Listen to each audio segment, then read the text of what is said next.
Okay, that's our recording begun. Just for everyone to be aware, and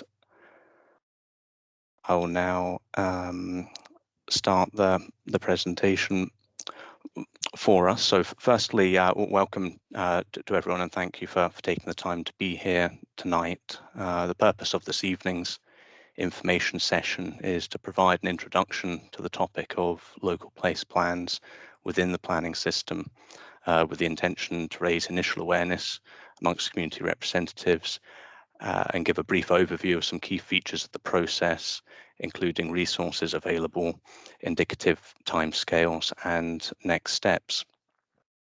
We hope this will enable you to feed back to your fellow community councillors and your respective communities at large when you meet more widely, in order to consider whether a local place plan is something that your community might want to prepare, and if so, to think about to what end in terms of the collective community aspiration that you may choose it to reflect and deliver. As the local planning authority, our idea is that tonight's information session to you forms a key part of our invitation to you to prepare a local place plan as is required of us by the legislation. By way of a quick summary of what we plan to cover tonight, the presentation aims to look at what a local place plan is, who can prepare a local place plan and why they might wish to do so. We'll look at some key criteria relating to the scope, form and content of a local place plan, and highlight some key procedural steps in their preparation and submission by you and their registration by us. When thinking about these aspects, we should bear in mind that it is a registered local place plan which bears potential for input into the overarching process of local development plan preparation. We'll signpost you to some key resources and guidance centred around our online LDP and local place plan hub, and we'll suggest how we as a local authority may be able to assist those who look to commit to preparing a local place plan. And just quickly, in terms of housekeeping, as I've advised, we'll upload this session as a resource for future reference. And the specific topic of tonight's session is local place plans only. So I'd ask that in terms of any kind of questions discussed after the presentation, please try and keep that on topic and revolving around the general concept of local place plans. And be assured that we will be liaising with community councils separately on the process of preparing Local Development Plan 3 itself on a separate basis. To consider first what a local place plan is, local place plans are a new feature of the reformed Scottish planning system, intending to offer a new additional approach to local participation in the planning system by and for communities and at a community-specific spatial scale. The statutory basis for local place plans is introduced through Section 14 of the Planning Scotland Act 2019, as since supported with greater procedural detail through corresponding regulations. The principal explanatory guidance on these provisions is provided through Planning Circular 1 2022 on local place plans. The circular describes a local place plan as forming a community-led plan setting out proposals for the development and use of land within a defined local area. So as befits its basis within the planning system, this sets a particular scope with a corresponding focus on development and land use proposals specifically. So importantly, this represents what is hopefully a helpful distinction between local place plans on the one hand and more thematic based community planning and community engagement outputs on the other hand, which you may be familiar with, such as locality plans and community action plans. This slide shows an extract from the government's draft how-to guide which has been prepared on behalf of the Scottish Government, which I think shows an accessible, that guidance is an accessible and practical resource for community audiences. So I'd recommend reading that if you haven't had a chance to do so yet. And I've shown this as I think it helps to illustrate in a general sense what local place plan may be best suited and able to achieve in the context of the limitations of its proper reach and purpose.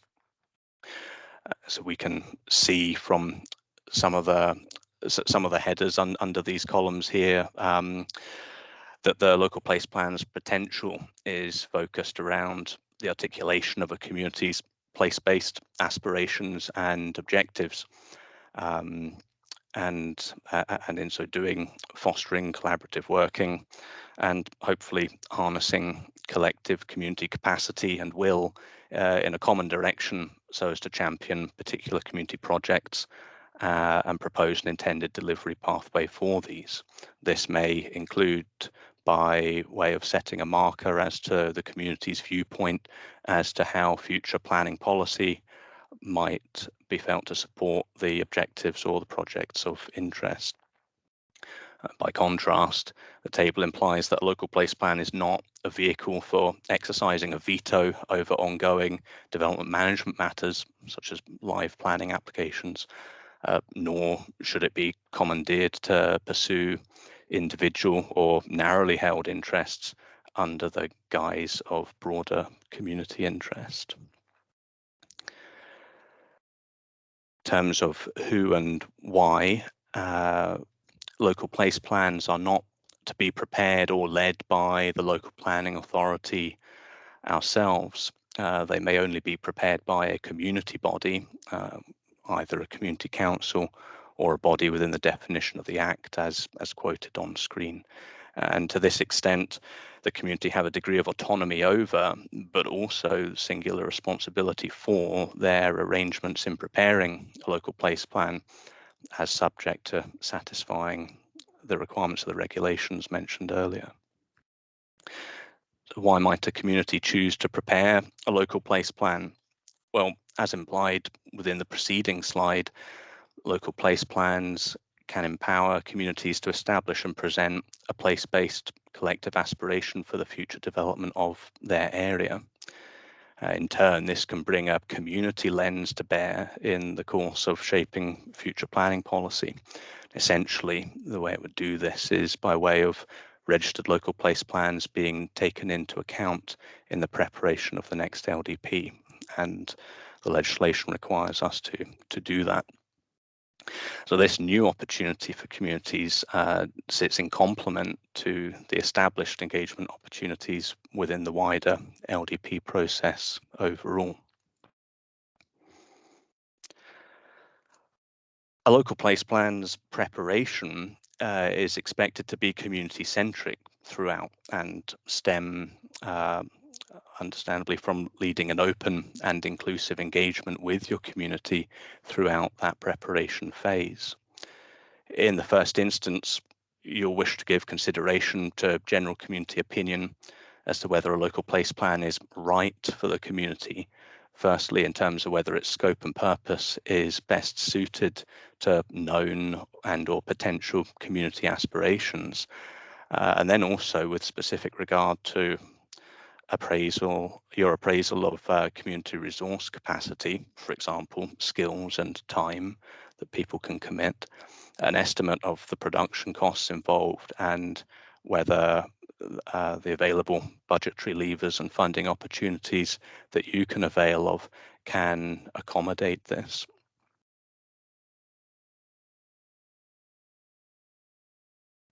Welcome, Mr. Evans. Just to be aware, we're midway through the presentation and recording is underway.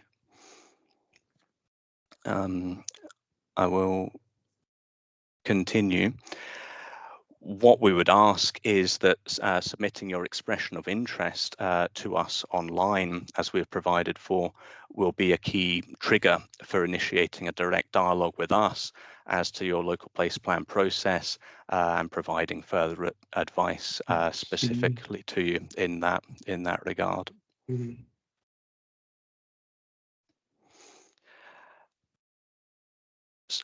The actual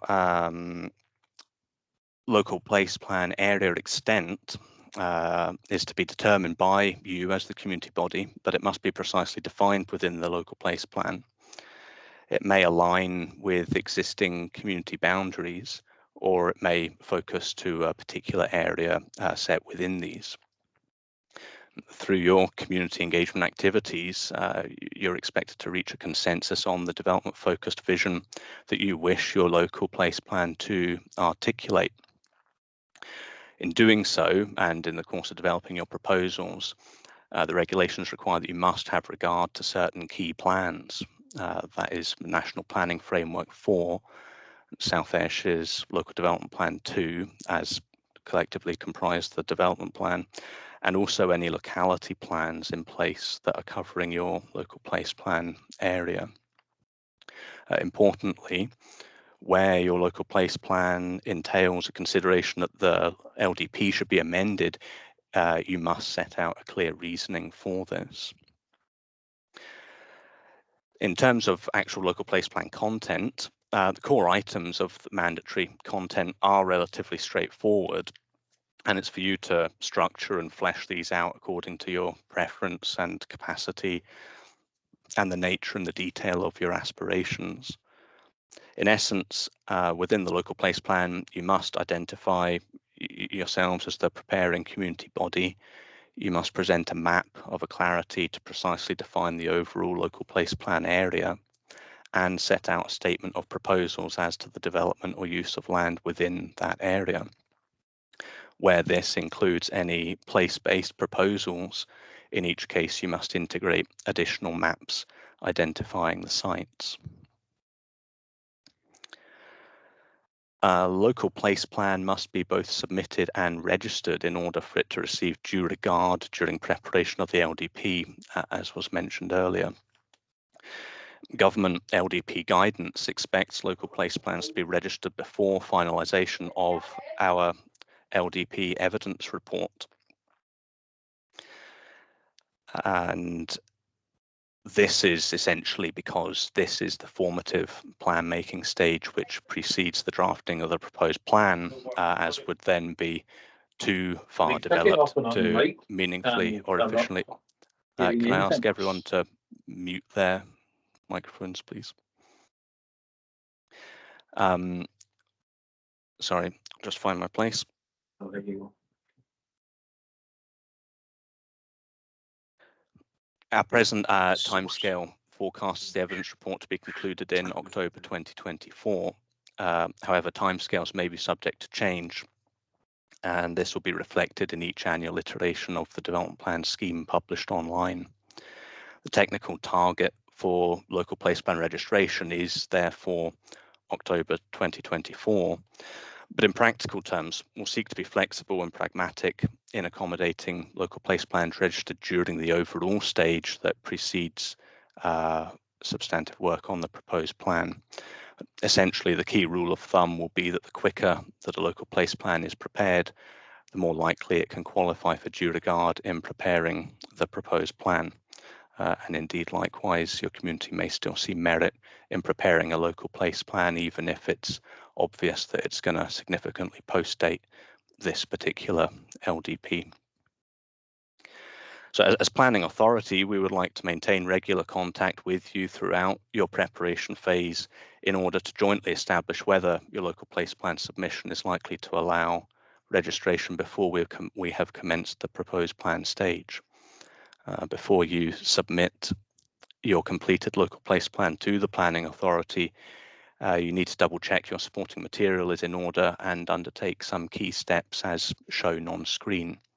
So principally, these include a formal notification period of not less than 28 days, involving circulating your local place plan and an accompanying information notice to each councillor of the local place plan area and each community council within or adjoining that area, and for which you must set out steps to facilitate representations on the content of the local place plan. The various mandatory supporting information that you require to submit is set out in Regulation 5.1 of the local place plan regulations. Finally, the registration of the local place plan by us as the planning authority should be a simple process, and we shall be responsible for publishing and maintaining the resulting register. In particular, it's not for us to assess the planning merit of the local place plan's content, and we may only decline to register a local place plan on validation grounds. That is to say that the local place plan submission does not meet all requirements of it under the regulations. In such cases, we would communicate the reasoning for that, and in doing so seek to provide assistance in identifying whether and how the deficiencies may be rectified. Moving on, just to quickly signpost to some guidance and resources, this slide shows a screenshot of our online local place plans hub, which is the central area that we've set up aimed at community use for local place plans, where we have hosted a range of resources and links for you to review and use, such as you may find helpful to you. This is also where the online expression of interest form is contained, and we hope that these resources will help you to build a more detailed understanding of the work involved in embarking on a local place plan and inform your decision on whether you wish to do so and how perhaps to commence that work. The hub is also where we will upload this presentation, and we will aim to supplement that with frequently asked questions document, which will be informed by any questions that you may raise and that we talk over tonight. To consider then, how can South Ayrshire Council assist community bodies? We in the planning strategy team will be the lead contact on local place plans, and we will aim to target our assistance to those who formally express an interest in preparing one. We would look to offer an initial meeting, if desired, to discuss your local place plan proposals in more detail and consider the prospect of aligning our respective timeframes. More generally, we would plan to establish and maintain a dialogue with you, which enables us mutually to check in throughout the process and advise where possible to you on specific challenges or resolving procedural queries.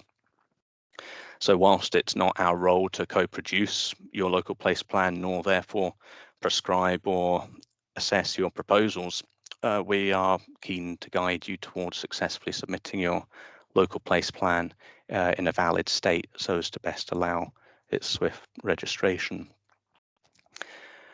Before embarking on that, you may wish to liaise with and consider the relevance and applicability of any community planning work led or facilitated by the Thriving Communities team within your area, with which you may already or have recently been involved. The stage and status of any such work will, of course, vary from area to area, but it may, in some cases, help you to draw a focus upon a developmental or a land use-based dimension to an established community outcome or priority. In turn, you may reflect on whether its deliverability is sufficiently accommodated by those community planning mechanisms that you're already working on or already have in place, or alternatively, whether you feel you wish to connect it more directly to the local development plan through a local place plan. So to conclude, I'd like to thank everyone for their time and attention, and I hope this will help you feel able to feed back to your colleagues and communities on local place plans to further consider your collective interest in them. Again, I would encourage anyone who might want to pursue a local place plan further to submit an expression of interest online. We would welcome your meantime queries using our contact details as shown on screen. I'll now terminate the recording before inviting any questions.